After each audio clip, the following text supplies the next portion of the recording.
2016 में एक कंपनी ने ऐसा धमाका किया कि पूरा इंडियन टेलीकॉम सेक्टर हिल गया। Free internet, free calling, unlimited data. लोगों ने सोचा अंबानी ने इंडिया के लिए डिजिटल रेवोल्यूशन ला दिया। लेकिन बॉस, हर फ्री चीज के पीछे एक हिडन कॉस्ट होता है। आज 9 साल बाद इंडियन टेलीकॉम सेक्टर एक मोनोपोली के कंट्रोल में है। सिर्फ 2 बड़े प्लेयर्स ही बचे हुए हैं, जियो और एयरटेल। और इसका असली प्राइस अब आम आदमी यानी आप और हम देने वाले हैं। जियो की एंट्री और फ्री का जाल। 2016 में पहला टेलीकॉम सेक्टर में 10 प्लेयर से भी ज्यादा थे। कंपटीशन हेल्दी था, हर कंपनी अपना मार्केट शेयर बनाने के लिए स्ट्रगल कर रही थी। फिर रिलायंस जियो आया। जियो ने अनाउंस किया कि 6 महीने के लिए अनलिमिटेड फ्री कॉलिंग और फ्री 4G डाटा। लोगों ने सोचा ये तो असली डिजिटल इंडिया है। लाइन में लग के सिम कार्ड्स लिया। Middle class, student, rural user सब फ्री इंटरनेट के मजेदार वर्ल्ड में घुस गए। लेकिन बॉस, असली प्लान ये था कि कंपटीटर्स को प्राइस वॉर में फंसाकर मार्केट से भगाया जाए। फ्री का मजे छोटे थे लेकिन इम्पैक्ट लंबा चलने वाला था।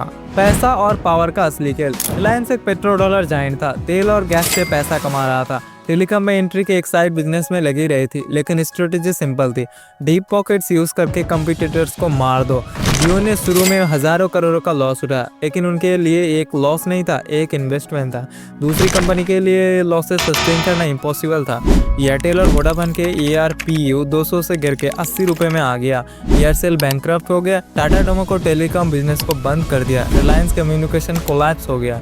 वोडाफोन और आइडिया सर्वाइव करने के लिए मर्ज हुआ, लेकिन अब भी डेब्ट और AGR ड्यूज के वजह से वो खुद से स्ट्रगल कर रहा था। एक एक करके मार्केट से सारे प्लेयर गायब हो गए और जियो के मोनोपोली स्ट्रांग होते गए। गवर्नमेंट और पॉलिसी सपोर्ट। यहाँ सबसे बड़ा सवाल उठता है, क्या जियो सिर्फ अपनी बिजनेस स्मार्टनेस से इतना बड़ा हुआ या गवर्नमेंट की पॉलिसीज ने हेल्प की? जवाब सिंपल है, दोनों। Spectrum allocation. जियो को 2300 मेगाहर्ट्ज और 1800 मेगाहर्ट्ज जैसा इंपॉर्टेंट 4G स्पेक्ट्रम रिलेटिवली सस्ता मिल गई। दूसरे प्लेयर के स्पेक्ट्रम फ्रैगमेंटेड और कॉस्टली थे। Licence loophole. जियो ने पहले ISP लाइसेंस लिया जो चीपर था, और फिर स्मूथली माइग्रेट करके टेलीकॉम लाइसेंस ले लिया।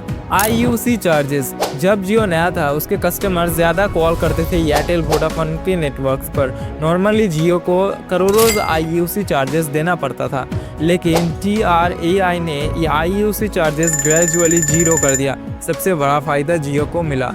BSNL neglect. BSNL एक गवर्नमेंट कंपनी है जो आम आदमी के लिए चीपेस्ट ऑप्शन बन सकता था, लेकिन उसको टाइमली 4G स्पेक्ट्रम ही नहीं दिया गया। रिवाइवल पैकेज डिले होता रहा। मतलब एक तरह से गवर्नमेंट ने अपनी ही कंपनी को इंटेंशनली वीक रखा। Digital India campaign. गवर्नमेंट ने डिजिटल इंडिया को एग्रेसिवली प्रमोट किया। चीप स्मार्टफोन्स, जियो का फ्री इंटरनेट, परफेक्ट कॉम्बिनेशन, यानी एनवायरनमेंट ऐसा क्रिएट किया गया जो जियो के लिए परफेक्ट था। मार्केट कंसोलिडेशन और मोनोपोली। 2010 में इंडिया में 12 टेलीकॉम कंपनीज थी। आज सिर्फ 4 बचे, जियो, एयरटेल, VI, BSNL। लेकिन सच ये है कि VI कोलैप्स की एज पर है और BSNL आउटडेटेड है। मतलब असली मार्केट शेयर जियो और एयरटेल के पास है। दोनों मिलकर 75% से ज्यादा मार्केट होल्ड करते हैं। ये प्योर टेलीकॉम मार्केट को डुओपोली में बदल देता है, जो एक तरह की मोनोपोली ही है, क्योंकि जब दोनों ही प्लेयर्स बच जाते हैं तो प्राइसिंग पावर उनके ही हाथ में होता है। मोनोपोली के डेंजर्स आम आदमी के लिए। शुरू में लगता है कि फ्री और चीप इंटरनेट से आम आदमी जीत गया, लेकिन असली गेम लॉन्ग टर्म में खतरनाक है।